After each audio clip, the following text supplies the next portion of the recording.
Guys, বিড়াল আসে কাঠঠোকরার বাসায়। তো দুজনে এতটাই ক্ষুধার্ত, একজন আরেকজনকে দেখে রোস্ট বানিয়ে খাওয়ার চিন্তা করে।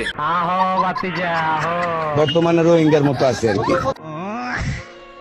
এদিকে কাঠঠোকরা বিড়ালের উপস্থিতি বুঝে গলার রুমাল চাপ দিয়ে ধরে, যাতে খুব সহজে কাবু করে ফেলতে পারে। এদিকে বিড়াল রুমালের চাপ খেয়ে বলতে থাকে, হালায় আমার 14র মধ্যে খায় ফেলাইছিল। আপনি যদি মুরুবি না হইতেন তাহলে কি করতেন? মারতেন না মারে।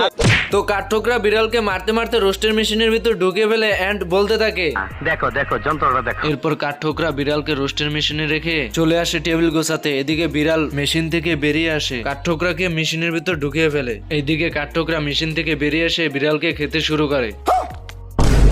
আওয়াজ এত উঁচা কেন বাতিজা? খবর কি? বিড়াল পাতিলের ভিতর উড়ে পড়ায় কাঠঠোকরা এসে আগুন ধরিয়ে দেয়।